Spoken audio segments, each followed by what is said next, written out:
Deme un segundo, busque bien la consigna. Ah, ahí está grabando, está bien. Deme un minuto, ¿eh?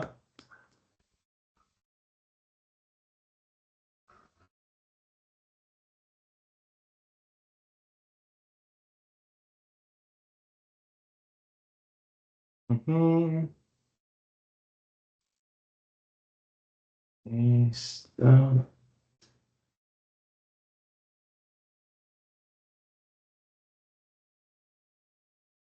Ya está grabando, así que. Están viendo el PDF, ¿no? Bien. Lo que tienen que hacer, esto tiene fecha de entrega el 10 de febrero, cosa de que lo puedan pensar tranquilos, eh, tampoco se les superponga tanto con el resto de los trabajos que tienen para esta materia y para otras cosas en diciembre. Por eso, la fecha de 10 de febrero es más para que, digamos, que se asienten los contenidos de todos los métodos que vimos y después ustedes puedan pensar una idea y hacerlo. No, no es que les di el 10 de febrero porque espero que estén todo el verano trabajando en esto. Es simplemente porque si lo hacemos que se me lo entregue el 10 de diciembre, nada, los últimos métodos como que no hay ningún incentivo como para pensarlo mucho ni nada. Y lo que tienen que hacer es una propuesta, digamos, de investigación. Que entiendo que quizás es algo que no hayan hecho mucho en grado, por ejemplo, no se suele hacer, al menos en la carrera de economía, que si bien en la UBA, si bien en otras carreras u otras facultades que se hayan hecho un poco más, que básicamente como decía una propuesta para escribir un paper. ¿Bien? La idea es que no sea muy extenso, algo más o menos 5 páginas de extensión, o sea que no supere eso. Tienen 6 páginas, no pasa nada, pero digo, no, no escriban 20 por no es la idea. ¿Bien? Y la idea del diseño es que ustedes hagan como un plan de lo que harían. Es decir, ustedes no necesitan tener los datos y hacer ningún análisis, sí tienen que proponer lo que harían. Entonces, yo si quieren, puedo subirles un ejemplo, un diseño de investigación que yo hice como alumno, si les piensa que les puede servir como guía. Lo que tengo es como mi propuesta de tesis de Sí, profe. doctorado. Ay, Sí, sí, se los puedo subir, no, no hay problema. Yo lo que les puedo subir es la propuesta de tesis de doctorado que tuve que hacer, que van a ver que se proponen 3 ideas. Ustedes necesitarían proponer una, digamos, como para un paper. En esa propuesta hay una o hasta 2 ideas que están como bastante desarrolladas, donde ya hay resultados y todo, pero hay una tercera idea donde más que nada propongo lo que va a hacer. Porque no tenían los datos y aparte después todo salió mal, así que no lo terminé haciendo, me hice otra cosa. Pero, digamos, capaz les puede servir como digamos, tómenlo simplemente como una guía, muy general, no hace falta que sigan eso de pie de la letra y nada de eso, pero capaz al menos les da un poco más de confianza tener algo que mirar. ¿Y qué sería básicamente lo que tienen que incluir en esta propuesta? Ustedes, si vieron los trabajos aplicados que estuvimos viendo en el curso, que son en parte para que ustedes, además del manual, se vayan haciendo una idea de cómo es que se escriben, se presentan y se estructuran este tipo de trabajos. Veo que todos los trabajos que vimos tienen una pregunta, una hipótesis bien precisa, ¿no? Decimos, ¿cuál fue el efecto de no sé, el comercio de esclavos sobre la confianza social? Como es el trabajo que tiene de Nuni Guanche con que tienen que ver para el TP. O cuál fue el efecto de quitar las restricciones, las contribuciones de campaña en los votos de los republicanos, como vimos con Abdul Razak y compañía para Defendir. O sea, son todos trabajos que apuntan a responder una pregunta bien, bien concreta. O sea, en este sentido, los trabajos que vemos en el curso son distintos a otro tipo de trabajos empíricos, no sé, que sean o más descriptivos o trabajos más de modelos predictivos. No son otro tipo de trabajos. No significa que sean mejores ni peores, son simplemente distintos. Entonces, lo que ustedes tendrían que tener en su propuesta sería una pregunta, una hipótesis, digamos, lo más explícita y lo más precisa que se pueda, y, digamos, y después lo que vendría sería alguna justificación, digamos, una página, una justificación. Bien de decir, bueno, esta es mi pregunta, esta es mi hipótesis, ¿por qué esta pregunta o hipótesis es razonable, o es relevante, o es interesante? Y esa justificación puede ser en términos de, mira, hay un bache en la literatura que no se analizó esto, este tema está estudiado en la literatura, pero no se aplicaron métodos muy novedosos o métodos causales, y este trabajo pretende llenar eso. puede ser o la motivación, la justificación también. O sea, siempre en sus trabajos van a tener una literatura que citar, pero la motivación más clara puede ser también una cuestión más de actualidad o de policy. Digamos, ahora está discutiendo mucho el tema del arancelamiento de la universidad para los extranjeros. Que hay una cosa con la residencia, no está muy clara, pero digo, la justificación también puede ser esa, ¿no? Hay un tema de actualidad que está discutiendo, que tiene que ver con el financiamiento del sistema educativo, que tiene que ver con la política migratoria, y, digamos, perfectamente podría ser esa la justificación del estudio, o sea, bien actual sobre una problemática concreta. Pero la idea es que, además de presentar la pregunta y la hipótesis, ustedes puedan defender, digamos, o comentar por qué esa pregunta, digamos, vale la pena. ¿Bien? Eso tiene más que ver con la parte teórica, o sea, todos los trabajos que vimos en el curso son trabajos empíricos, pero vieron que todos tienen un fundamento teórico atrás, que te dicen por qué este resultado es importante, por qué ese tema es importante. Y después, la parte donde más se deberían concentrar tiene que ver con estos tres últimos ítems. ¿Bien? Una parte sería, bueno, ¿qué datos imaginan que van a necesitar para mostrar esta pregunta? Y esto va a estar muy ligado a la metodología, ¿no? Sí, Matías, una pregunta. Sí, profe, una consulta, porque no Sí, sé, se me ocurre que por ahí, o sea, la idea puede estar, pero por ahí uno todavía no cuenta con los datos, no sé, me imagino alguna política actual y decir, bueno, me gustaría hacer esto, pero bueno, hoy no cuento con los datos, ¿no? O por ahí sí, necesitas periodos. sí, sí, eso es lo que se iba a decir, digamos. Es válido, digo. Sí. O sea, lo que ustedes tienen que poner en los datos son datos, o sea, dada la pregunta hipótesis, ¿qué datos imaginan que van a conseguir y cómo imaginan que podrían conseguirlos o generarlos? Por ejemplo, si es un experimento o una encuesta, son ustedes los que van a generar, digamos, esos datos. Si son datos administrativos que existan, bueno, o sea, ¿cómo son esos datos o cómo necesitaría que fueran? ¿De dónde pensarían sacarlos? No tienen que tenerlos los datos. Pues eso sería mucho más trabajo y ya sería una carga excesiva para un solo curso.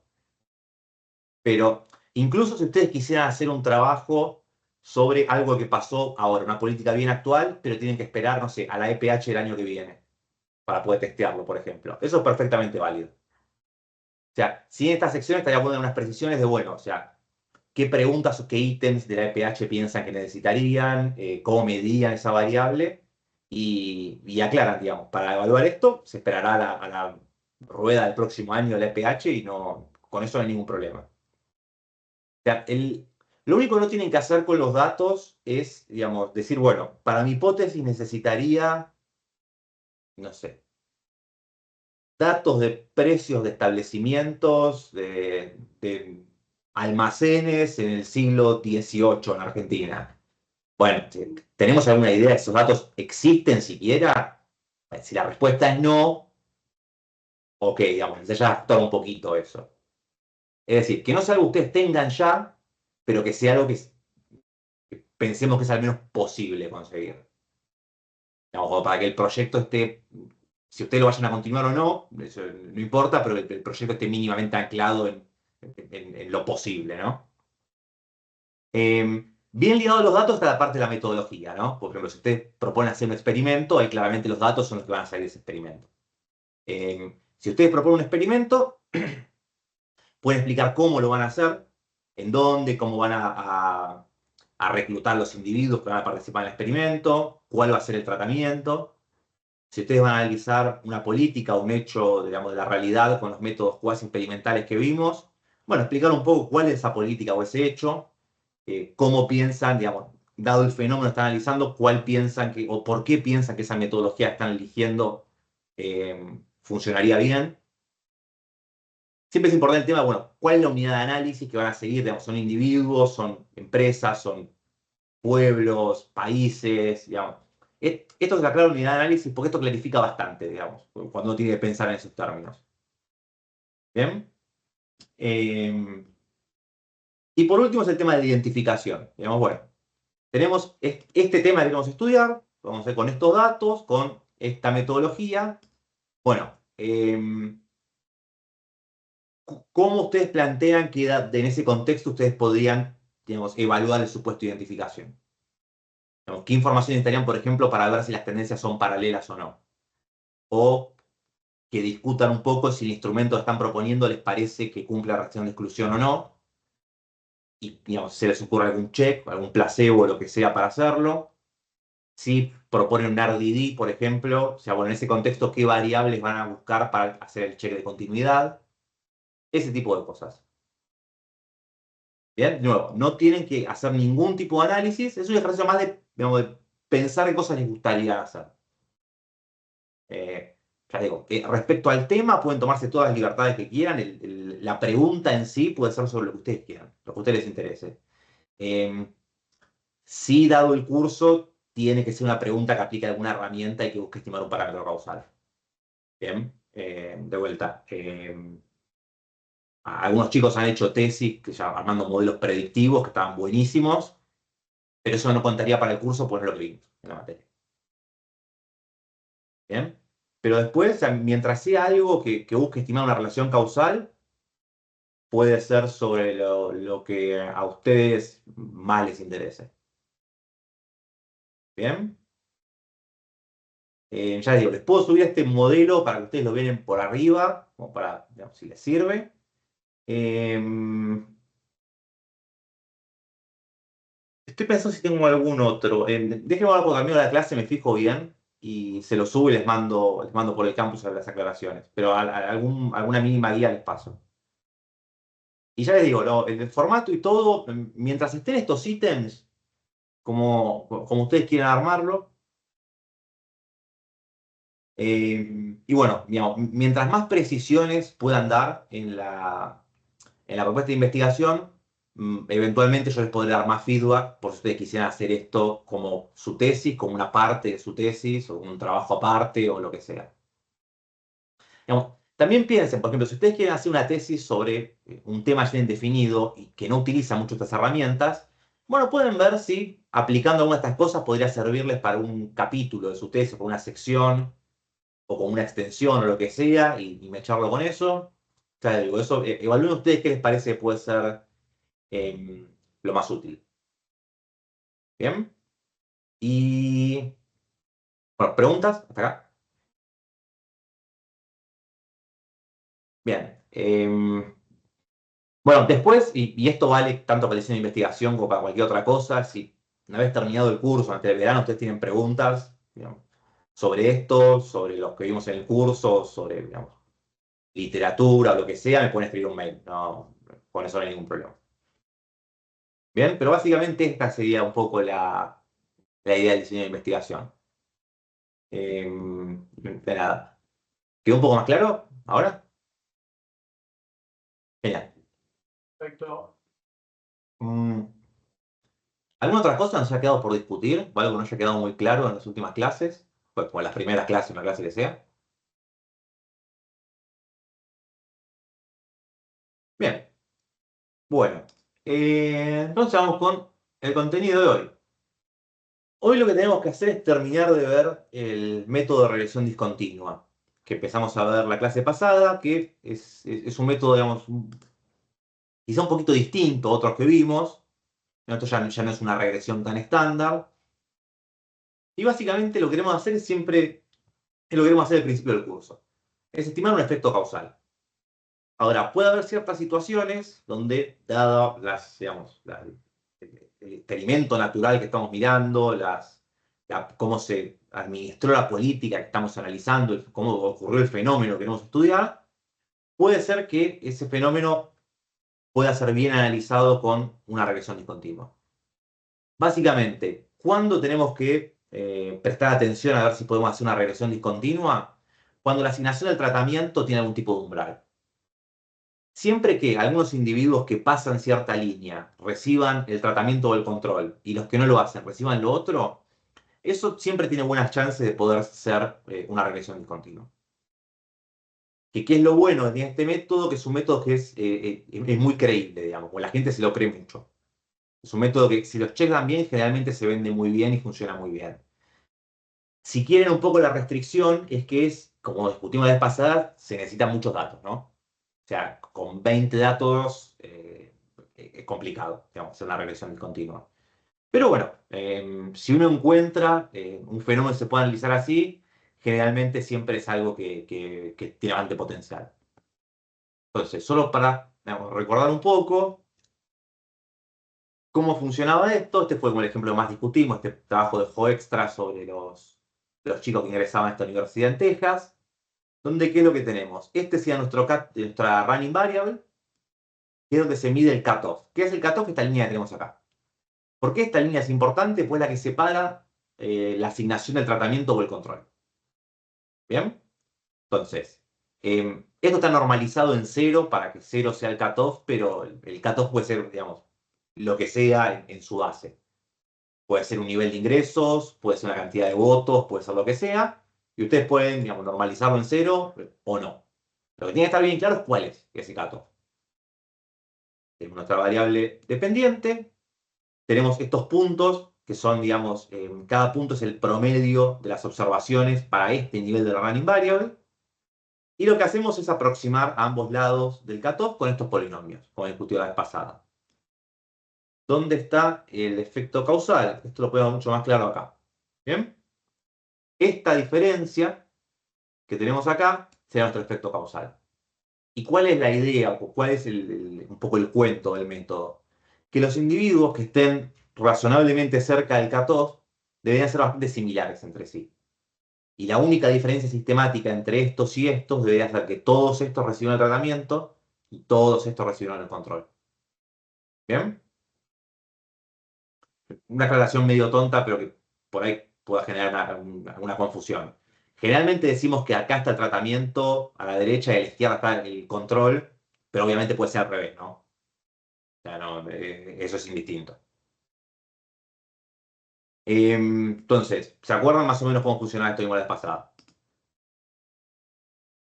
Entonces, esta es un poco la lógica. Nosotros vimos cómo se estima esto usando el comando ardy robust, que pueden usar en Stata, súper fácil de usar, y vimos todos los checks que se tienen que usar para validar RDD. Vimos que hay algunos que son bien importantes, básicamente el check de sorting y el check de continuidad. Esto va a estar en prácticamente cualquier trabajo que ustedes lean con RDD. Y después hay otros checks que no son obligatorios, pero que siempre quedamos, mientras, y esto vale para todos los métodos, mientras más checks y más información, o sea, y ustedes puedan mostrar que avale el supuesto de identificación, mejor, más creíble es el trabajo. Y acá vemos, por ejemplo, el check de cutoffs irrelevantes. Este no se usa siempre, pero ya les digo, si lo pueden probar, que generalmente no necesita mucha información para hacerlo y da bien, siempre ayuda a mostrarlo. ¿Hasta acá alguna pregunta? Acá estamos todos. Bien. En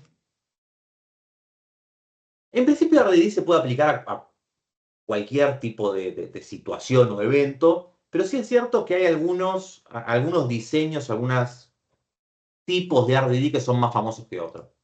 Si ustedes leyeron hasta el final el capítulo de Cunningham, de variables instrumentales, ahí al final habla de algunos instrumentos que son como famosos, digamos, entre comillas. Es decir, son instrumentos que se han usado mucho. Por ejemplo, digamos, la lluvia. La lluvia es una variable que se ha usado como un instrumento, quizás hasta se haya sobreusado en algún punto. Y en RDI pasa un poco lo mismo. Digamos, hay algunos diseños que son más populares que otros, pues se han aplicado mucho. Uno de estos diseños son los que se llaman las regresiones discontinuas geográficas, donde lo que usamos como el running variable es la distancia. Es decir, hay algún tipo de límite geográfico que separa tratados y controles, y nosotros medimos el cutoff sobre la distancia. ¿Cuál es la idea de esto? Los individuos que estén cerca en términos de distancia del cutoff deberían ser similares y podrían ser comparables. Obviamente hay que pensar bien cuál es el cutoff, ¿no? Uno podría decir, bueno, ¿cuál es el RDD geográfico que más rápido se viene a la cabeza? La frontera entre dos países. Ahora, bueno, si uno se para de la frontera de Argentina y de Brasil, habrá que ver si verdaderamente ahí podemos esperar que nada cambie discontinuamente, ¿no? O sea, está cambiando, no sé, el país, el idioma, la cultura, hay un montón, ahí posiblemente no funcione tan bien esto, ¿se ve? Pero, qué sé yo, si ustedes se encuentran, ahora, una separación de ese estilo, pero no entre países, entre provincias, por ejemplo. Bueno, hay muchas cosas que podrían cambiar también discontinuamente, pero ven que ya no es tan obvio como el caso de dos países. Es decir, esperamos que dos provincias entre sí sean más, dentro de un país más parecidas entre dos países. Ahora imagínense que una localidad plantea una política y la localidad de al lado no. Bueno, ya ahí, digamos, bien que mientras más chica es la unidad, como la, la confianza que tenemos en esa comparabilidad, va aumentando. ¿Eh? Por ejemplo, un municipio que baja las tasas, no sé, para negocios gastronómicos, y el municipio de al lado no. Bueno, con datos de establecimientos gastronómicos quizá uno podría ver el efecto de esa baja de impuestos, ¿no? Negocio cerca de la frontera de este municipio, de los dos lados, y ahí quizás eso pueda funcionar mejor. De vuelta, ¿no? Creo, el simple hecho de que haya un cutoff no es lo único que te asegura que la red va a funcionar bien. Por eso, digamos, siempre es lo que les hablaba también, digamos, de la importancia de conocer el caso de estudio y conocer el contexto, bueno, y obviamente usar el sentido común. Para ponerles un ejemplo rápido, este trabajo de Melissa Dell es un trabajo muy en la línea de Acemoglu, Johnson y Robinson, todo trabajo, digamos, de instituciones y desarrollo a largo plazo. Y ella lo que va a analizar es el sistema de lo que fue la MITA. Ella va a analizar el caso peruano. Que era la MITA, era un sistema de trabajo esclavo. Que básicamente lo que en la línea de Acemoglu, Johnson y Robinson llamaríamos una institución extractiva. ¿Bien? Es decir, básicamente los colonos españoles lo que hacían era, en el área de la MITA, era forzar a las poblaciones indígenas a entregar, digamos, un porcentaje de trabajadores que estaban obligados a trabajar extrayendo metales en las minas. Esto no fue solo en Perú, pero fue en el caso de la mina de Potosí y otra mina muy grande, digamos, de toda la zona de Perú, Bolivia, todo, estuvo bastante fuerte por esa zona. No recuerdo si algo en el norte de Chile. Entonces, bueno, también súper interesante, pero ¿por qué un RDD? Porque esto es bien interesante. Fíjense, las minas en esta zona, al menos que analiza Melissa Dell, estaban principalmente dentro de todo lo que sería este trazado de líneas negras. ¿Bien? Bien, acá tienen Potosí, por ejemplo. Entonces, ¿cómo funcionaba el sistema? Lo que decían los colonos es, bueno, mira, nosotros tenemos que traer esclavos, hacer esto y que saquen los metales preciosos por nosotros. Ahora, no vamos a traer esclavos de acá, o traer esclavos de acá, porque es súper costoso. Los tenemos que llevar, los tenemos que controlar, no les podemos decir que vayan así nomás y lleguen, se van a escapar, obviamente. Entonces, ¿qué es lo que se estableció? Bueno, todas las comunidades indígenas que estaban dentro de las líneas negras, o sea, suficientemente cerca de la mitad, caían dentro de este sistema esclavista. Y todas las comunidades que estaban por fuera no estaban sujetas a esto. ¿Por qué? Pues las consideradas estaban demasiado lejos de la mitad y no era práctico. Entonces, ¿qué es lo que va a hacer Melissa Dell? Va a decir, bueno, nosotros queremos ver si este tipo de institución esclavista tuvo efectos de largo plazo. Incluso efectos una vez que la mitad se abolió. Lo que va a hacer es comparar entonces lugares que estaban apenas dentro del límite de la mitad y sujetos al trabajo esclavo, con lugares que estaban justo por fuera de la mitad y no sujetos al trabajo esclavo. ¿Bien? ¿Se entiende cómo la lógica del estudio? Bien. Cualquier cosa, me frenan y me preguntan. Y si uno mira, los resultados son bastante fuertes, digamos.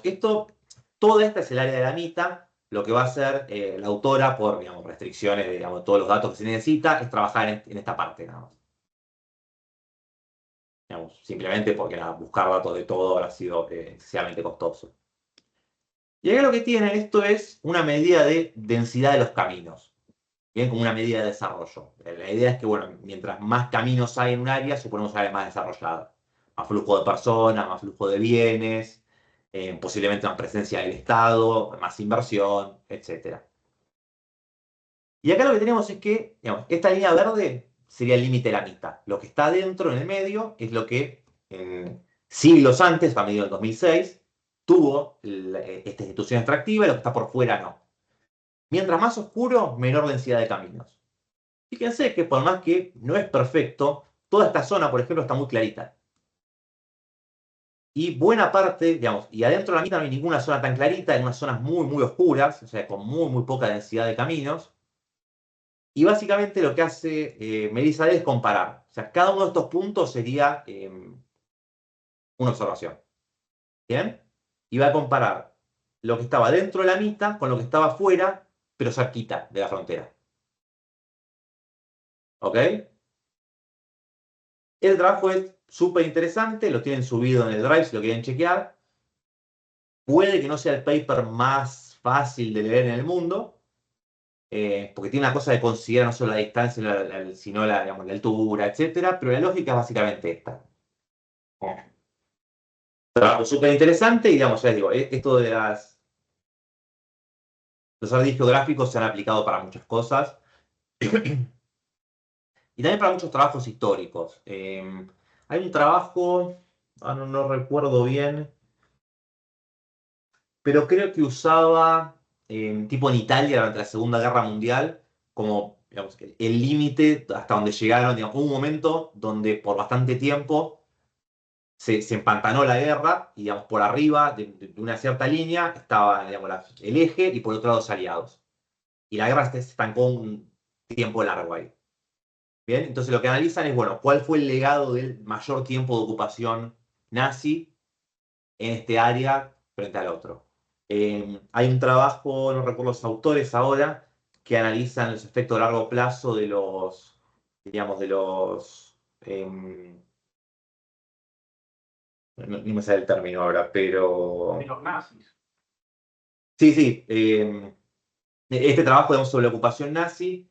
Hay otro trabajo que analiza como unos enclaves donde en Europa, digamos, a los judíos se los confinaba solamente un área, por ejemplo, la ciudad, frente, digamos, y como que medio que no podían salir de ahí o Los, trabajar por fuera, etcétera. los guetos. Como un gueto, exacto, gracias. Y analizan, digamos, si haber tenido un tiempo, ese gueto tuvo consecuencias a largo plazo. Y de vuelta, eso si uno tiene información sobre los límites geográficos de esos guetos, también puede hacerlo. ¿Bien? Si a uno le interesa, hay mucho trabajo más de ese tipo, Historical Political Economy, que usa mucho de esto y que está bastante bueno. No son las únicas aplicaciones, pero digamos, los geográficos tienen, de los geográficos hay mucho de este estilo de trabajos. Si quieren, la aplicación más común de RDD es lo que se llama Close Elections, o sea, la traducción sería algo así como elecciones reñidas. Entonces, imagínense que ustedes quieren ver el efecto de que gane un partido por encima del otro.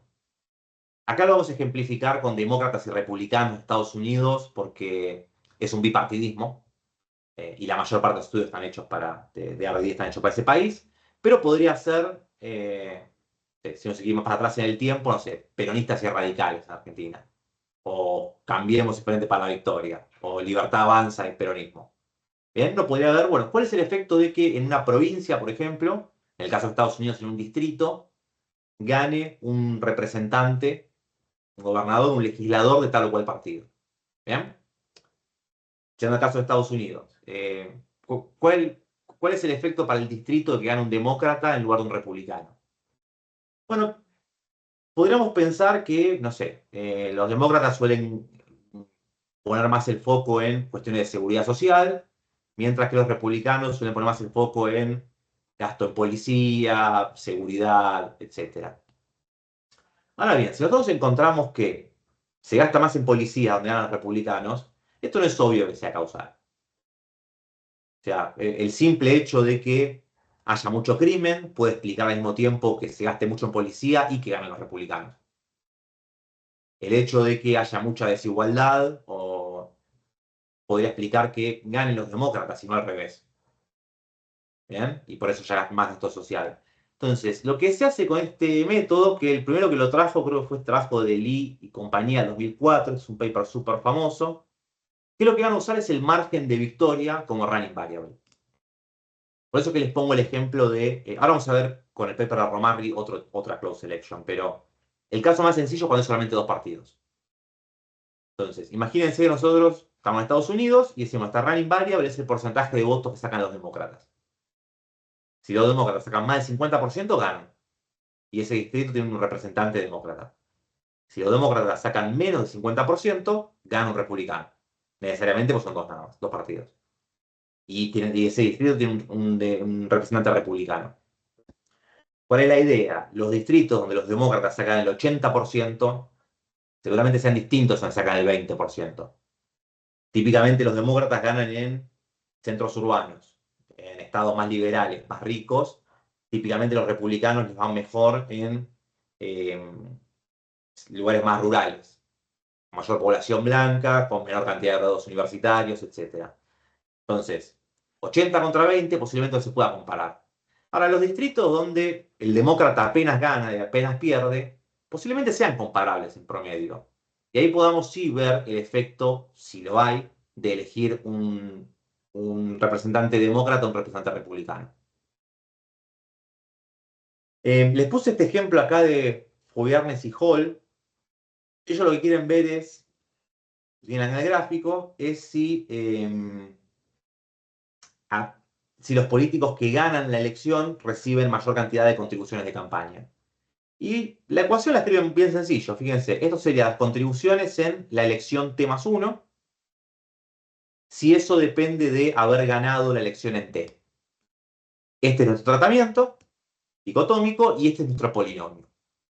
Generalmente se escribe así, la running variable se escribe como f entre paréntesis para notar que es el polinomio que estamos usando. ¿Bien? Y de vuelta, el gráfico es siempre muy parecido, acá fíjense, ¿qué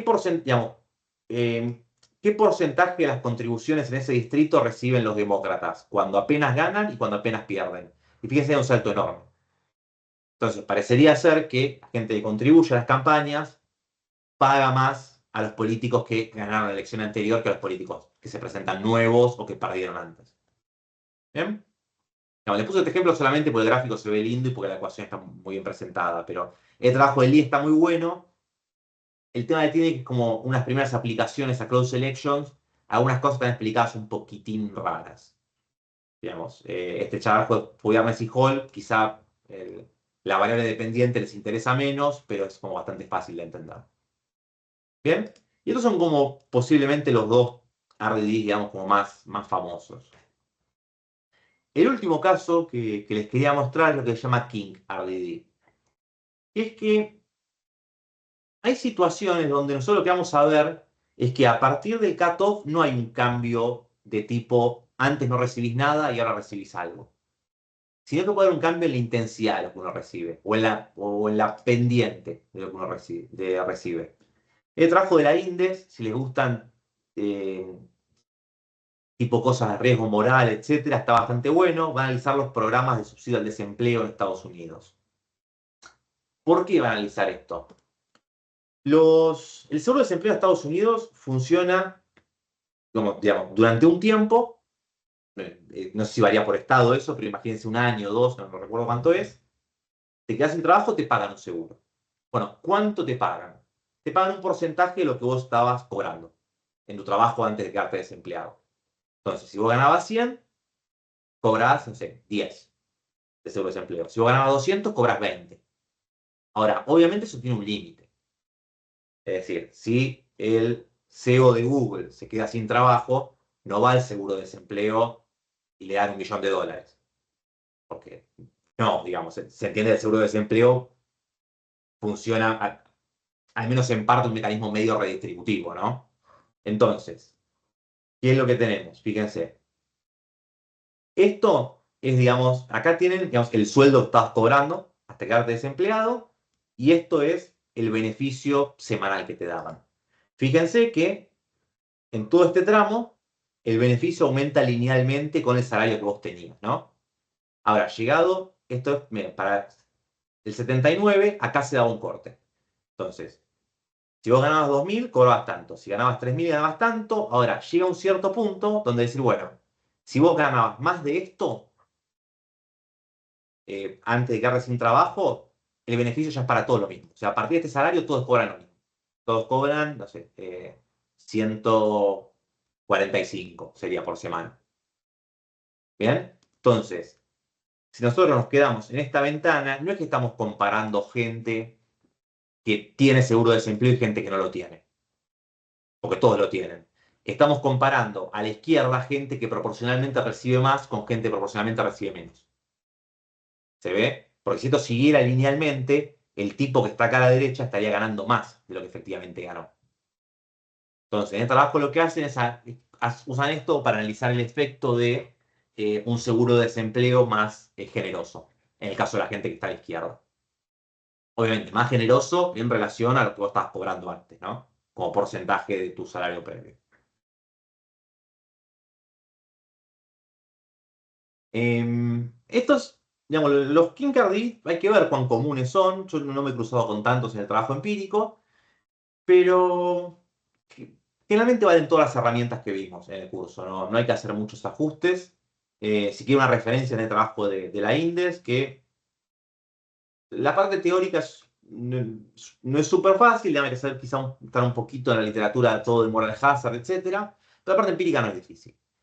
Y eventualmente, si alguno quisiera hacer algo como un Kinkard me puede avisar y me puedo pasar material, lo podemos discutir. ¿Bien? Entonces, ¿se entiende la idea? La diferencia es que esta gente no es que dejó de cobrar, pero proporcionalmente cobra menos que la que está a la izquierda del cutoff. Y digamos, hay muchas líneas acá porque el cutoff se va moviendo en el tiempo, ¿no? O sea, uno puede hacer varias regresiones continuas acá. ¿Estamos? ¿Preguntas? Bien. Si uno quiere profundizar en estas cosas, tienen en el Drive, tiene alguna bibliografía adicional.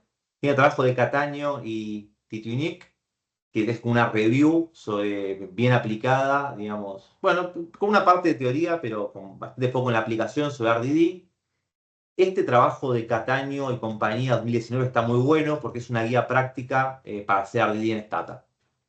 O sea, les van hablando de todo lo que van haciendo y les van pegando el código de Stata ahí abajo. Así que es súper útil si quieren hacer algo así. Yo no uso mucho R, pero creo recordar que este trabajo tenía también además código en R para hacer esto. Y si no está en este trabajo, está en otro. O sea, si uno quiere hacer esto en R, se puede fijar ahí y si ven que ahí no está esa info, me avisa. Pero estoy seguro que tienen cosas para R también. RD Rose también está para R. Y después, bueno, esto se los comenté muy rápidamente la vez pasada, que lo que se llama Local Randomization. ¿Qué es lo que puede pasar? Hay un trabajo de Berkist, que es una economista del MIT, que ella lo que hace es una close selection para Estados Unidos, pero no lo hace a nivel del distrito electoral, lo hace para el nivel del estado. O sea, ella quiere ver qué pasa cuando los estados tienen una mayoría republicana o una mayoría demócrata en el Congreso estatal. ¿Bien? Entonces, ahí, digamos, la running variable, si quieren, es la mayoría, digamos. El que tiene un legislador más que la mayoría o el que tiene un legislador menos. Todos me siguen con esto, ¿no? ¿Cuál es el tema acá? Hay 50 estados nada más en Estados Unidos. Entonces vos tenés 50 elecciones cada 2 años de legisladores provinciales. Entonces decís, bueno, ok, tengo 50 observaciones cada 2 años. Está bien, no parece poco, si me puedo ir para atrás 30, 40 años, tengo un cierto número de observaciones. ¿Cuál es el tema? Recuerden que RDD no te usa todas las observaciones que vos tenés. De hecho, te puede terminar usando muy pocas. Es decir, vamos a ver un gráfico que se vea bien. Acá, todo este porcentaje, acá, el demócrata 75% de los votos. Esto claramente no entra dentro de tu bandwidth. Vos estás quedando solamente con las elecciones que salieron muy cerquita. ¿Cuál es el tema? 50 elecciones cada 2 años no es mucho. Porque aparte, digamos, para empezar, tenés estados donde los demócratas ganan siempre por mucho y donde los republicanos ganan siempre por mucho. Ninguno de los estados te sirve. Digamos, en West Virginia los republicanos ganan siempre. Digamos, y no vas a tener nunca una close election a nivel de todo el estado. Entonces, lo que termina teniendo Berkis es decir, bueno, ok, todo muy lindo, pero tengo muy pocas observaciones para hacer un RD normal. Y ahí aparece este método, digamos, que es una aplicación distinta de RDD, cuya ventaja principal es que funciona mejor para muestras chicas. Es decir, cuando alrededor del cutoff tenemos poquitas observaciones, se puede aplicar el método de local randomization. ¿Cuál es el tema? El supuesto de identificación es un poco distinto. En nuestro supuesto de identificación en RDD que vimos, ¿qué es? Continuidad, ¿no? Entonces decíamos que a izquierda y derecha del cutoff no deberíamos ver un salto discontinuo en las variables. Entonces, imagínense, ponemos el gráfico este que es un poco más lindo. Nuestra observación acá son los distritos, ¿no? Entonces, lo que estamos diciendo es que, mirá, si voto a demócrata está relacionado con el ingreso, no hace falta que a izquierda y derecha en la ventana el ingreso sea el mismo en estos municipios, estos distritos, pero sí necesitamos que el ingreso venga subiendo, por ejemplo, de forma así. ¿Bien? Que no haya un salto, que el ingreso no venga siendo así y de repente pegue un salto enorme acá. Eso viola el supuesto de identificación. Ahora, si nuestra variable viene creciendo de forma más o menos suave, no hay tantos problemas con eso. ¿Bien? O no hay un salto en el cutoff. Lo que te pide Local Randomization es más exigente. Lo que te pide es que el ingreso a ambos lados sea el mismo. Digo, ingreso por decir una característica, ¿no? O sea, lo que aplica Local Randomization es al RDD una lógica más de experimento aleatorio, de que los grupos estén balanceados. Entonces, ¿qué es lo bueno de Local Randomization? Se puede aplicar a muestras chicas. ¿Qué es lo malo? Que dentro de tu ventana vas a tener que tener algo como el test de balance que ustedes hicieron para Volcker. Que es algo que, no, que en el RDD común no te pide tanto para la identificación. En Local Randomization sí. Y si eso no se cumple, el método no se puede aplicar. No se lo muestro más en detalle porque es un poquito más complicado el Local Randomization. Pero si alguno encuentra un buen RDD para aplicar, pero ve que le faltan observaciones, hacemos Local Randomization. Digamos, tampoco es nada que no puedan hacer. Simplemente es un poquito más complejo, los comandos son un poquito más hinchapelotas, pero digamos, es contenido un poquito más avanzado, pero sepan que existe. Digamos, es más que nada para eso lo dejé acá. Como para si usted tiene una buena idea para un trabajo, pero no tantas observaciones, acuérdense, digamos, que al menos se puede intentar esto y ver si funciona. ¿Ok? Que es como una especie de bootstrap. Bueno, la inferencia va a ser con Bootstrap. Sí, no lo he pensado, pero es un poco de ese estilo, digamos. Es como un poco para ese lado. La inferencia va a ser con Bootstrap, exacto. Sí. Bueno, y lo que tienen que ver para, digamos, toda la parte teórica es el capítulo 6 de Cunningham, que está bastante bien explicado, no creo que tenga mucho problema con eso. Y esto básicamente sería con la parte teórica de RDD. ¿Preguntas? Todo bien. Bien. Vamos a hacer lo siguiente. Vamos a ver ahora el caso de aplicación que tienen para la clase. Y después, si quieren, Pues habíamos repasado lo que tienen que hacer para los TPs, pero no en la parte de RDD, la vez pasada, no lo habíamos visto todavía. Así que si quieren, les comento rápidamente qué es lo que tienen que hacer ahí para el TP. Que es un ejercicio más libre ese, pero ya que tenemos tiempo, lo comentamos. ¿Les parece? Bien. Esta es la segunda parte de la clase. Están viendo la diapositiva nueva, ¿no? Bien. Entonces, ¿qué es lo que vamos a ver en este trabajo? El trabajo de Romarri lo que va a analizar es el efecto de elegir un intendente de extrema derecha sobre los crímenes de odio en Italia. ¿Por qué les puse este trabajo como caso aplicado? Posiblemente, digamos, no sea el tema sustantivo que más puede interesar en un curso de economía aplicada, pero sí lo que tiene el paper de Romarri es que es como un manualcito de cómo aplicar RDD.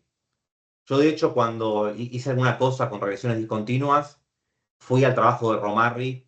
Un trabajo del yo lo que hice no tenía nada que ver con crímenes de odio, ni con Italia, ni nada de eso. Pero sí me sirvió mucho para ver cómo presentaba la ecuación, cómo discutía el supuesto de identificación, cómo presentaba los checks, cómo hacía el análisis de robustez, los mecanismos. O sea, es un trabajo como muy, muy bien estructurado y muy, muy bien explicado. Así que, si en algún momento quieren hacer un ardidillo, les recomiendo que lo tengan a mano. al menos en términos de estructura, pues es súper, súper claro el trabajo.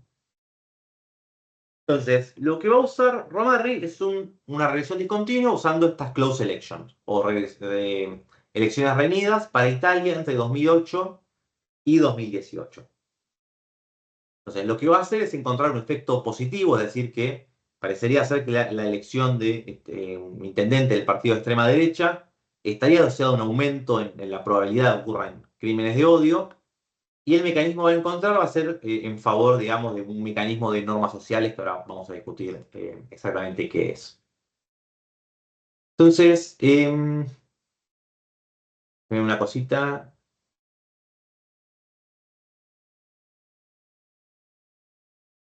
Vieron que nosotros dijimos antes que cuando vimos hace 10 minutos lo de close elections, hicimos la comparación entre demócratas y republicanos porque es más sencilla, porque digamos, cuando pierden los demócratas, ganan los republicanos y al revés. Esto puede ser un poquito más difícil si uno quisiera ver el efecto de en un sistema donde hay múltiples partidos, ¿no? Porque puede ganar uno, puede ganar el otro, el que quede segundo puede ser otro, etc. Entonces, lo que va a hacer Romar es decir, bueno, mira, yo lo que voy a considerar es, por un lado, al partido de extrema derecha, o el conjunto de partidos, era básicamente uno, digamos, porque tenía algunos aliados locales, versus los demás. Y voy a ver, no dónde ganó este partido versus este otro partido, sino voy a ver dónde ganó este partido versus dónde perdió. No importa contra quién. ¿Ok? Entonces, ¿qué es importante en cualquier trabajo que ustedes hagan? Definir bien cuáles son las variables importantes. Entonces, ¿qué es un crimen de odio? Crimen de odio es básicamente un crimen donde la víctima es elegida en base a su pertenencia a algún grupo específico. ¿Bien? Es decir, un robo de un auto a una minoría no es un crimen de odio. Ahora, atacar a no sé, a un grupo, una familia de inmigrantes por su condición de inmigrantes, eso puede caracterizar como un crimen de odio. Pero robarle el celular por un crimen económico a esa misma familia, no. ¿Dónde van a sacar datos para hacer esto? Yo voy a hablar mucho de esta base, que se llama Lunaria, que básicamente reporta crímenes de odio contra inmigrantes, que va a ser el foco del trabajo, lo cual tiene bastante sentido, digamos, es como si el clivaje, digamos, en términos de minorías en Italia y en buena parte de Europa tiene que ver con la inmigración, donde lo que hace Lunaria es recopilar información de diarios nacionales, locales y otro tipo de fuentes, y trata de tener el listado más completo posible de crímenes de odio. Entonces, lo que va a hacer Romarri es, bueno, tenemos toda esta base y va a clasificar todos estos crímenes de acuerdo al tipo de acto. Básicamente, o sea, por tipo de acto, donde va en la agresión verbal, lo menos grave si se quiere, una agresión física o un daño a la propiedad, y el tipo de perpetrador. Claro, se puede considerar este crimen como un acto político o no. Y en el periodo a analizar va a encontrar 4.718 crímenes de odio reportados en toda Italia. Vamos a pasar a la especificación econométrica. Claramente la elección de un intendente no es aleatoria. Ni uno de extrema derecha, ni uno de extrema izquierda, ni de nada. Tranquilamente, imagínense que nosotros observamos correlacionalmente que donde gobierna este partido hay mayor chance, mayor probabilidad de que se cometa un crimen de odio. Bueno, esto no es obvio que esto sea explicado por el intendente. Tranquilamente podría haber una tercera variable que explique que haya más crímenes y que se vote más este partido. Entonces, lo que va a hacer Romarri es aplicar un RDD en formato de close elections. ¿Bien? Como estuvimos discutiendo hasta ahora. Esta va a ser la especificación econométrica que van a ver en el trabajo. Puede parecer un poquito rara, pero van a ver que no es nada complicado. Entonces, acá lo que tenemos es M son las municipalidades, son nuestra unidad geográfica, y T son los años. ¿Bien? Recuerden que nosotros podemos tener un RDD siguiendo la misma observación en muchos años, como acá decía todas las municipalidades en el tiempo, pero esto no es estrictamente un panel. En el sentido de que no comparamos a cada observación consigo misma en el tiempo, porque la municipalidad 1 puede caer dentro del bandwidth en el 2010, pero no en el 2012. Por la elección ahí no fue reñido. ¿Ok? Pues tenemos esta variable hate crime, va a ser una variable dicotómica de si hubo algún crimen de odio o no. ¿Por qué dicotómica? Pues fíjense que para 2008 a 2018 no son tantísimos, o sea, no son tantísimos, no son tantos en comparación a otro tipo de crímenes. Y tranquilamente puede haber muchas municipalidades, las municipalidades son una unidad geográfica chiquita, puede haber muchas municipalidades que tengan 0 y podría haber algunas municipalidades muy grandes que concentren muchos de estos crímenes. Entonces, al menos para el análisis principal, el autor toma esta variable como dicotómica. 0 si no hubo crimen, 1 si hubo al menos un crimen. ¿Cuál es el tratamiento que nos interesa? Far right. ¿Bien? Es decir, igual a 1 si, perdón, en la elección más reciente, está simbolizado con T, se eligió un intendente de extrema derecha. Y acá van a tener la running variable. Bien, fíjense que entra, le metemos a un polinomio, ¿no? Con una función. ¿Cuál es el polinomio? ¿Cuál es la running variable? El margen de victoria del partido de extrema derecha. Si el intendente de extrema derecha sacó 51% de los votos, imagínense esto lo normalizamos a 0, ¿qué sería el 1? Cuando el intendente de este partido ganó por 1% de los votos. ¿Qué sería menos 5? Cuando perdió por 5 puntos. El autor después acaba de incluir interacción entre el tratamiento y la running variable. Esto no suele aparecer, no aparece siempre y no es súper relevante, o sea, por esto no suban locos. Va a ser básicamente para permitir distintas formas funcionales a ambos lados del cutoff, pero no es algo que se suele usar muchísimo. Vamos a tener controles a nivel municipalidad, que van a tener metidos en este vector, vector X. Vamos a tener características a nivel del intendente, que es lo que es el subíndice I, o sea, el género, la edad, etc. Y después, bueno, vamos a tener algunos efectos fijos. Efectos fijos a nivel del año. Vamos a tener efectos fijos, esta variable P, si yo me lo recuerdo, es la provincia, efectos fijos por provincia.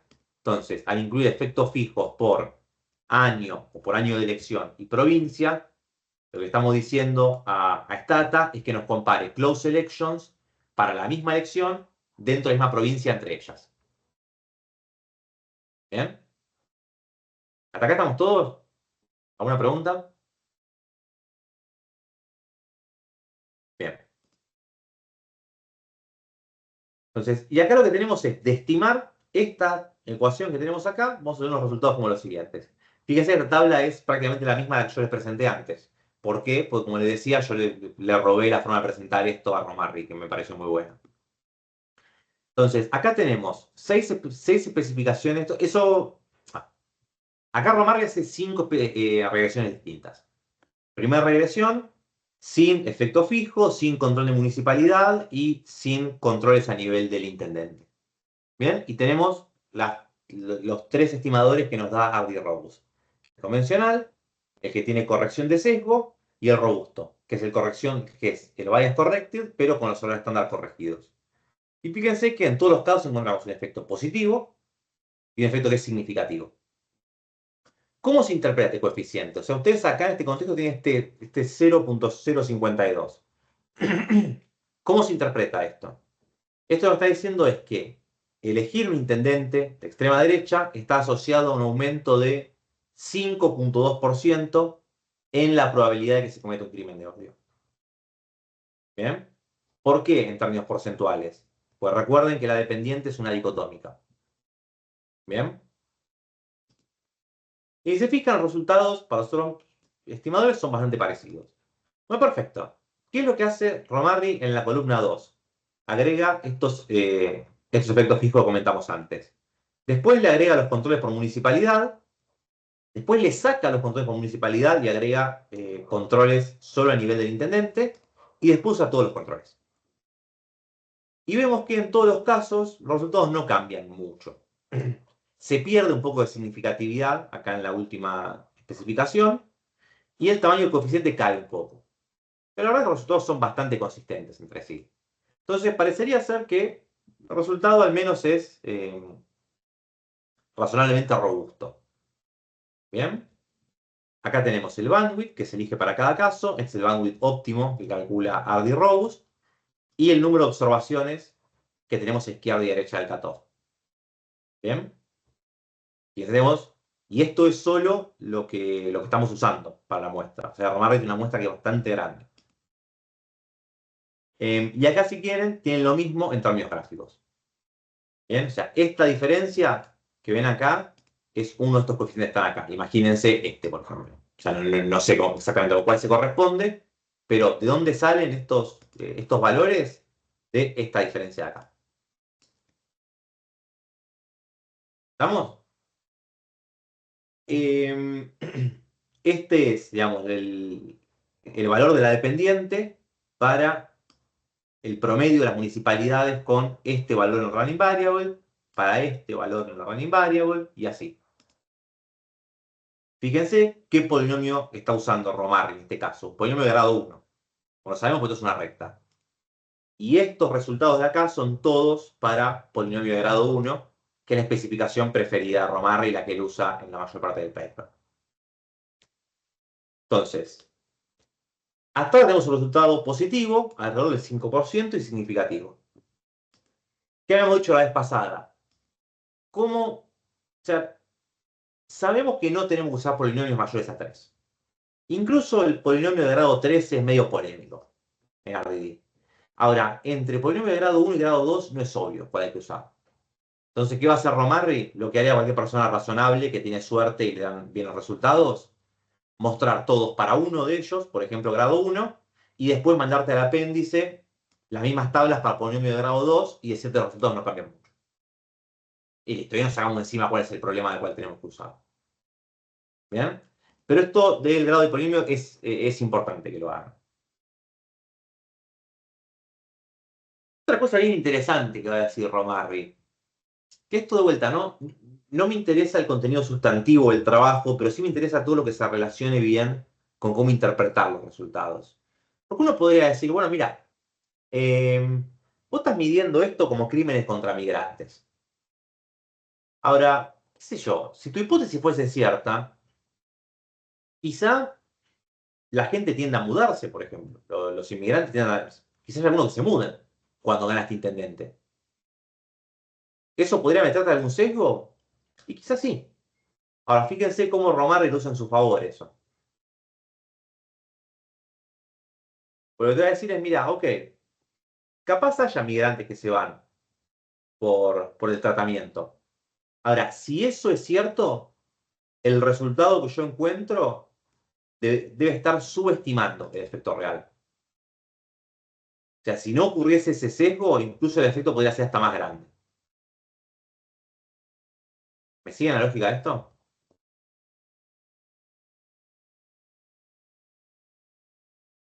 Voy a suponer que sí. Pero si les entra duda, me avisan. ¿Podrías repetir de nuevo? Sí. Entonces, el chiste de esto, como siempre, es decir, bueno, lo único que varía sistemáticamente entre tratados y controles es el tratamiento. Ahora uno podría decir, bueno, pero ¿qué pasa si allí donde apenas gana un intendente de extrema derecha, baja la población migrante? Eso en principio sería un problema, porque me estaría cambiando otra cosa con el tratamiento. ¿Bien? Ahora Romarri te va a decir, bueno, mira, él primero va a argumentar que esto no pasa, y creo que tiene alguna información para mostrar que no pasa. Ahora, en el peor de los casos, imaginémonos que efectivamente donde apenas ganó, o sea, imaginémonos que efectivamente acá cae la población migrante. Eso implicaría que, simplemente por una cuestión matemática, la cantidad de crímenes de odio debería bajar. Hay menos inmigrantes.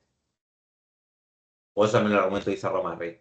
Entonces lo que Romarri te va a decir es, si es cierto que acá está bajando la población migrante, el efecto verdadero, solo del tratamiento, es decir, imagínense un mundo donde ninguno se hubiese ido, si todos se hubiesen quedado, el efecto debería ser incluso mayor al 5%.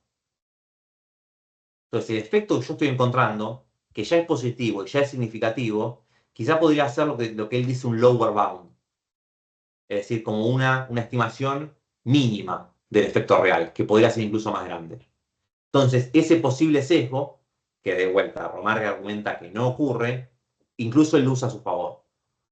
De decirte, yo no creo que haya sesgo, pero si hay sesgo, estoy subestimando el resultado y debería ser todavía más fuerte. ¿Ahí quedó un poco más claro?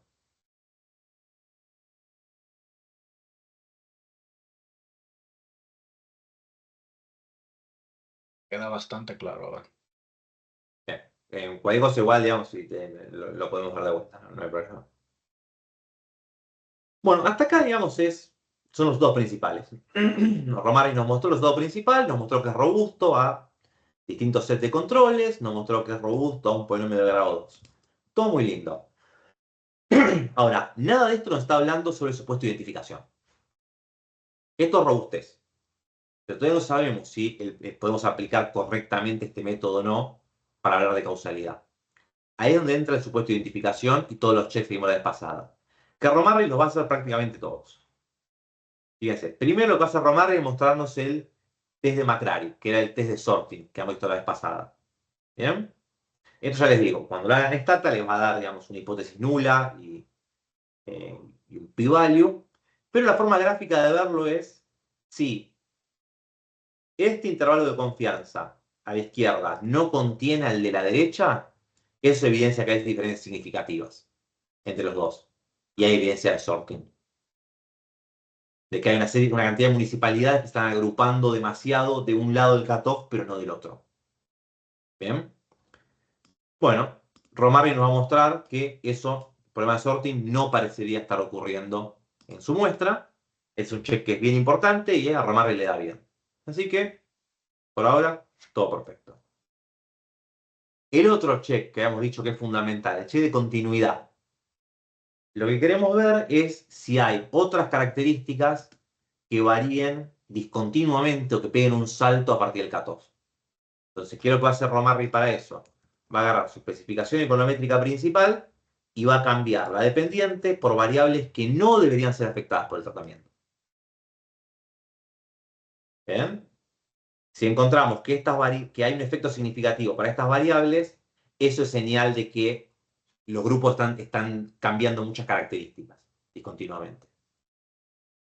Si se cumple el supuesto de continuidad, lo que esperamos es que estos, digamos, entre comillas, cheques de placebo no arrojen ningún resultado significativo. Y es lo que nos va a mostrar Romarri, fíjense. Él nos va a mostrar que en los distritos donde apenas ganó el intendente de extrema derecha, no hay diferencias significativas en, por ejemplo, las características de los intendentes. Ni en su edad, ni en su sexo, ni en su nivel educativo.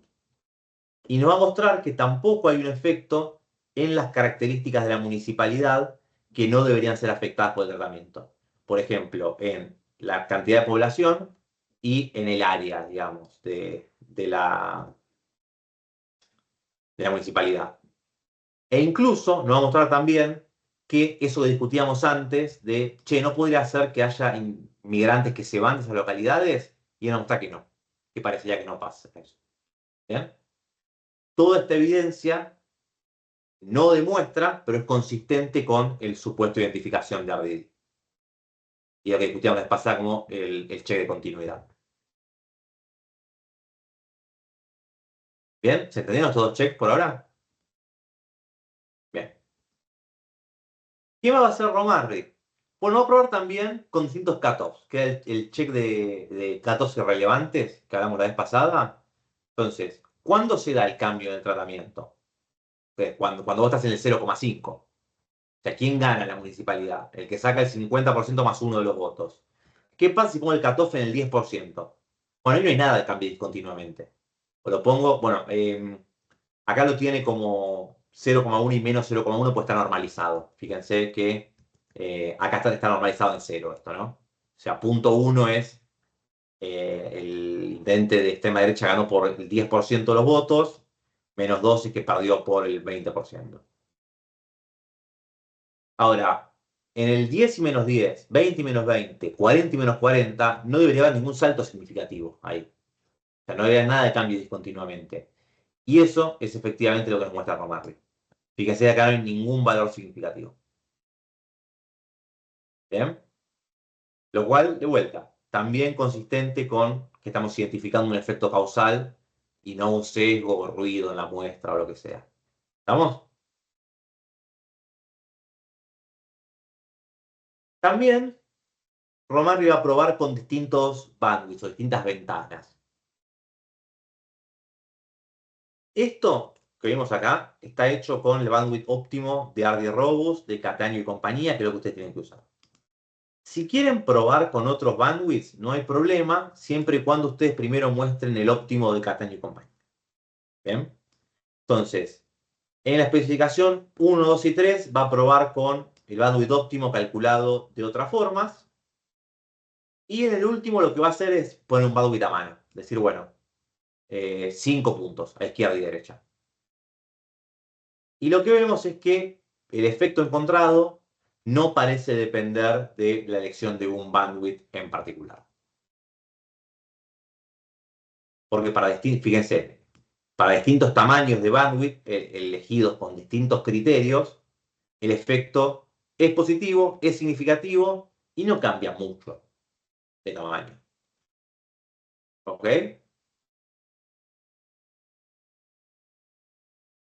¿Preguntas?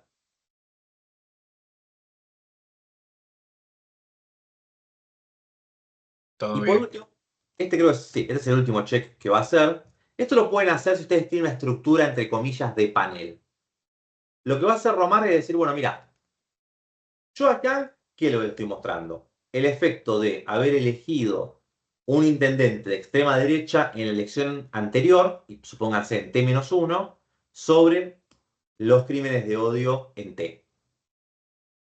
Ahora, si estamos identificando acá efectivamente un efecto causal, yo no debería haber ningún efecto de elegir un intendente en T sobre los crímenes de odio en T-1, ¿no? O sea, lo que pasa en T, lógicamente, no puede afectar a T-1. Entonces, lo que va a hacer es usar esta misma especificación, pero lo que va a hacer es laguear la dependiente. O sea, medir la dependiente antes del tratamiento. ¿Qué es lo que esperamos? Que si acá aparecen resultados significativos, eso hablaría de que hay algo raro pasando en nuestra muestra. O un sesgo, o que hay diferencias en las municipalidades, etc.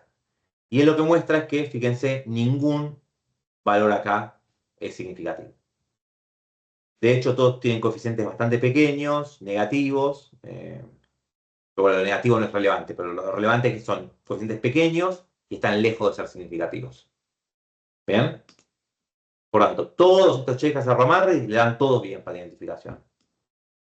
Los más relevantes, obviamente, sorting y continuidad o balance, pero 14 relevantes, bandwidth, lags, todo lo que ustedes puedan sumar, puede estar bueno. Bien. Entonces, todos estos checks para validar DD nos dan bien. Estos son los checks típicos que se usan y se pueden aplicar con alguna restricción en cualquier RDD. Ahora bien, nuestra pregunta, nuestra hipótesis puede traer, digamos, preocupaciones o problemas que son específicos del tema que estamos analizando.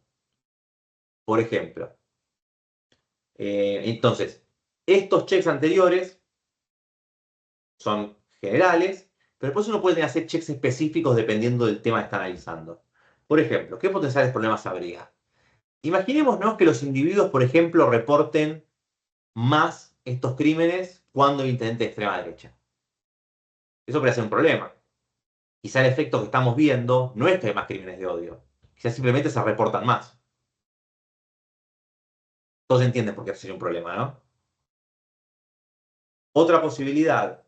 Bueno, ¿por qué los individuos reportarían más en este caso? No es obvio, pero esto segundo puede ser más preocupante. Quizá los medios de comunicación reporten más estos crímenes cuando hay un intendente de extrema derecha. Y Por lo tanto, recuerden, esa es la selección. claro, y esto es específicamente problemático porque la base de datos que los autores usan de Lunaria toma como fuente de información principal a los medios de comunicación. Entonces, si se reportan más estos crímenes, capaz que lo que estamos viendo acá es solamente un cambio en el reporte. Capaz no hay ninguna diferencia en los crímenes que efectivamente se cometen. Pero sí hay una diferencia en los crímenes que medimos. Y es una cosa que Romarri sí tiene que darle bola, porque es un problema. Pero fíjense, es un problema para su estudio, no es un problema general de RDD. Bueno, esto es algo parecido, digamos, si al recibir más cobertura, digamos, termina habiendo más ataques o más crímenes simplemente por el hecho de recibir más cobertura. La 1 y la 3 me parecen más o menos, esta sí me parece preocupante. Y esta es una de las cosas que Romarri va a tratar de mostrarnos que no ocurre. Entonces, una de las cosas que va a hacer es restringir la muestra a los crímenes que son más visibles. ¿Por qué? Porque suponemos que los crímenes más visibles deberían tener más chances de ser reportados. O al revés, deberían tener menos chances de ser subreportados. Digamos, un grito, una agresión verbal más tipo racista en la calle, quizás eso no se vaya y se denuncie en la comisaría. Ahora, si te rompen el auto o hay una agresión física, eso tiene más chance de ser reportado. ¿Bien? Entonces, si el efecto que está viendo Romarri es puro subreporte, no es un efecto real, deberíamos ver que el efecto desaparece o sea más chico para este tipo de crímenes, donde hay menos subreporte. ¿Me siguen con la lógica? Bueno, el Romarri nos va a mostrar que esto efectivamente no pasa, este cheque le va a dar bien. Y también va a probar con distintas fuentes de información, las cuales deberían tener menos problemas de subreporte. ¿Estamos? Esta es otra serie de checks que a Romarri también le van a dar bien y que tienen que ver con problemas específicos de su muestra.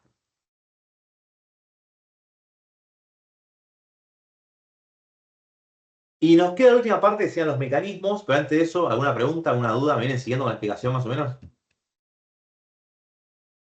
Voy a interpretar, voy a tomarlo como un sí, eso. Cualquier cosa, me extrañan y me dicen.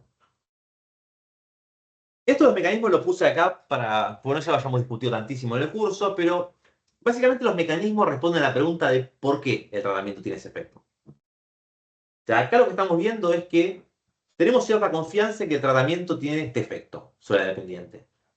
Los mecanismos se preguntan, bueno, pero ¿por qué? ¿Por qué canal? O ¿cuál sería la explicación? Es decir, ¿por qué elegir un intendente de extrema derecha podría llevar a mayor cantidad de crímenes de odio? Y acá Romarri va a considerar dos mecanismos.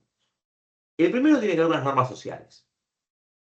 Es decir, y esto se ha visto no solo en trabajos, sino en otro tipo de trabajos que analizan, no sé, la elección, el caso de los discursos de Trump o discursos de otros políticos, etc. No necesariamente de derecha, esto no es una cosa de derecha o izquierda, pero es que las acciones de los políticos, los discursos de los políticos, pueden legitimar ciertas acciones. ¿Bien? Ciertas acciones que antes podían verse como más tabú, o verse como más peligrosas para el perpetrador, o más socialmente desagradables, pueden quedar más legitimadas por lo que digan los políticos en la televisión, en la campaña, etc. Entonces, para analizar esto, una de las cosas que va a ver Romarri es analizar municipalidades que eligieron a un intendente de extrema derecha por primera vez. ¿Bien? Entonces, si fuese este el mecanismo que está detrás, deberíamos ver un efecto fuerte en estos casos. Y también va a ver, digamos, si hay spillovers. Acá lo que vamos a hacer es otro método, que es un diferencia de diferencias generalizado para ver el tema de los spillovers. Esto digamos, me interesa menos. Y el otro mecanismo que vamos a analizar, ahora vuelvo un poco a esto igual, tiene que ver con el acceso a Internet y las redes sociales. Mira, está esta idea de que en redes sociales se comparte mucho contenido xenófobo, el cual podría, de alguna forma, movilizar o legitimar a ciertas personas a que cometan estos crímenes de odio. La relación, la verdad, de este mecanismo con los intendentes de extrema derecha a mí no parece muy clara. Si alguno cuando lee el trabajo lo entiende mejor, me lo dice. Y para ver, digamos, si las redes sociales y el contenido de Internet modera la relación entre intendente y crímenes de odio, van a comparar municipalidades con Internet de alta y baja velocidad. Pero para este mecanismo no van a encontrar mucha evidencia a favor. Una cosa que sí les quería señalar es cuando Romarri en un momento va a separar entre lo que es el extensive y el intensive margin.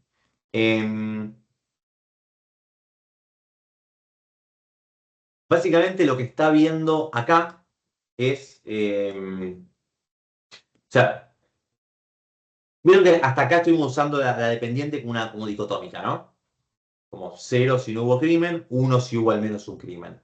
Bueno, en esta parte va a hacer dos tipos de análisis. Dicotómico y midiendo la dependiente con una variable continua. ¿Ok? Que seríamos la parte del extensive, del margen extensivo o extenso creo que es mejor, el margen extenso y el margen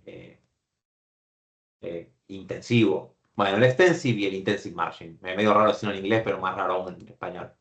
Es simplemente, digamos, esa diferencia. Lo van a ver acá, donde va a comparar el efecto, digamos, para las que eligen por primera vez a mi tendente extrema derecha con las que no lo eligen por primera vez. Bien, lo que les decía, si el mecanismo fuese que este nuevo tipo de intendente legitima conductas sociales previamente más tabú o menos aceptadas, ¿dónde debería ser más fuerte el efecto? Y donde nunca ganaron estos tipos. En lugares donde vienen gobernando hace mucho, el cambio en las normas sociales no deberían ser tan afectadas, pues ya están acostumbrados. Y lo que van a ver es que el efecto es fuerte, positivo y significativo en aquellas municipalidades donde se elige por primera vez a un intendente de extrema derecha, y el efecto es mucho menos claro, incluso negativo en algunos casos, en las municipalidades en las que ya venía gobernando la extrema derecha desde antes. ¿Bien? No me interesa tantísimo la teoría de normas sociales, pero sí que piensen en términos de mecanismos. Y vamos a ver este mecanismo, el cual funciona, y este otro mecanismo, el cual no parece dar mucha evidencia a favor del mismo. Obviamente no son los únicos mecanismos posibles, pero digamos, Romarri con los datos que tiene puede analizar estos dos mecanismos. Y ya les digo, el trabajo de Romarri más allá de que les interese más o menos la pregunta de investigación, el trabajo está súper bien hecho y súper bien estructurado, y cuando haga un RDD yo lo revisaría, como para ver cómo se discute, se presenta y se defiende un modelo de reacción discontinua. ¿Ok? ¿Preguntas? ¿Algo no haya quedado claro? ¿Me estoy olvidando?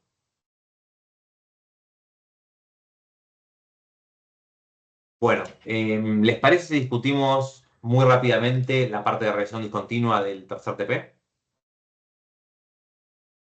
Dale. ¿Acá están viendo la cocina?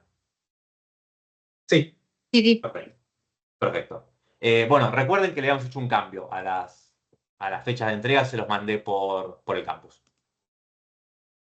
Bueno, de verdad instrumentales lo habíamos discutido la vez pasada, si hay alguna pregunta igual lo vemos, pero para la parte de regresión discontinua van a trabajar con el trabajo de Ludwig y Miller, un trabajo que fue bastante conocido en su momento, está bastante bueno, y ellos van a analizar un programa que se llamó Head Start, que básicamente era un programa para combatir la pobreza en las familias con niños pequeños. ¿Bien?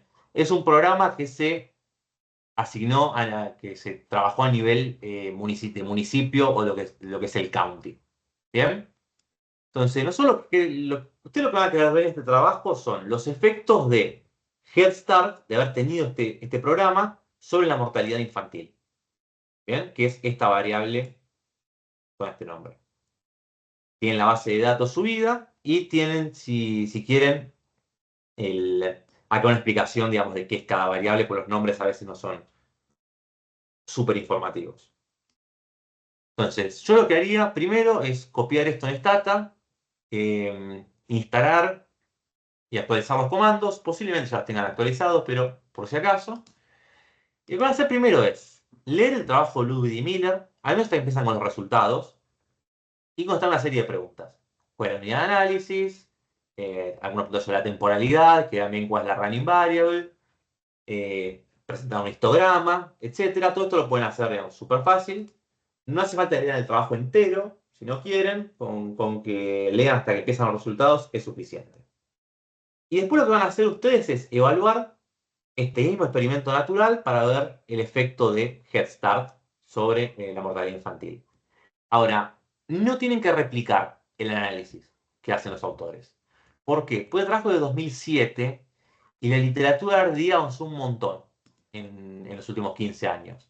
Entonces van a ver que Ludwig y Miller van a hacer cosas no exactamente iguales a las que nosotros vimos acá. No van a presentar resultados de la misma forma, no van a hacer todos los checks que vimos acá, porque el RDI no estaba tan... no sabíamos tanto sobre RDI como sabemos ahora. Entonces, lo que ustedes tienen que hacer es agarrar la base, agarrar el tratamiento, agarrar la dependiente, utilizar las variables de control que hay si las consideran necesarias y hacer el análisis de relación discontinua de este efecto causal lo más completo que puedan. Bien, con los checks, las herramientas que ustedes parezcan adecuadas y comentar los resultados en cada caso. ¿Cuál es el resultado que encuentran? Si encuentran un efecto digamos, negativo sobre la mortalidad infantil como Ludwig y Miller, y si con los checks que hacen les parece que RDD se puede o no aplicar, estaría bien aplicado o estaríamos bien interpretar estos efectos como causales. ¿Bien? Cosa a tener en cuenta, ojo, la variable de mortalidad infantil está medida en varios momentos del tiempo, piensen cómo usar esta información, aprovechen las variables de control que tiene la muestra y recuerden el tema de los errores estándar. Piensen qué van a hacer con los errores estándar. Bien, pero yo les digo, es un ejercicio más libre, no se preocupen por los resultados les den iguales a los autores, porque ustedes van a aplicar una regresión discontinua así, pero de forma distinta. Así que si ven alguna cosa no les da igual, no se hagan historia por eso. Y eso, digamos, sería el último tema que entra en los TPs. ¿Bien? ¿Preguntas, dudas? ¿Algún comentario? Todo bien. Todo bien. No puedo. Perfecto. Bueno, si no hay más cosas que quieran discutir, creo que por hoy estamos. Esto fue el curso de evaluación de políticas. Nada, espero que les haya interesado el curso, os haya gustado. Espero no haberlos hecho trabajar demasiado con los TPs y todo. Y si no, bueno, mala suerte. Pero bueno, suerte con el fin del trimestre, con las evaluaciones que tengan. Ya les digo, si les surgen durante diciembre, incluso durante el verano, preguntas sobre la evaluación de este curso, para este curso, o sobre otras cosas que quieren aplicar en su tesis, o si quieren más bibliografía, o lo que sea, me pueden escribir, no, con eso no hay ningún problema. Y las notas, bueno, para hacer las notas vamos a tener que esperar a febrero que me entregue el diseño de investigación, pero nada, los primeros TP fue muy bien, yo la verdad que no creo que ninguno vaya a tener grandes problemas en ese sentido. Pero bueno, eso eventualmente lo veremos más adelante. Así que, bueno, salvo alguno se quiera quedar discutiendo algo. Juan Pablo, yo te quería Sí. consultar sobre el diseño de investigación. Si nos podés quedar charlando un rato después. Sí, no hay Una ningún consulta problema. breve. Dale, ningún problema. Pero bueno, para los demás, esto fue todo. Así que, nada, suerte con el resto del trimestre y espero también bien el año. Y no se olviden de mandarme los TPs en la fecha que acordamos. Perfecto. Gracias, profe. Gracias. Muy buena Listo. Gracias, profe. Nos vemos, chicos. Gracias, profe. Gracias, profe. Hasta luego. Gracias. Gracias. Nos vemos, chicos. Juan Pablo, te Profe, ¿lo comento. puedo? Ah, ok.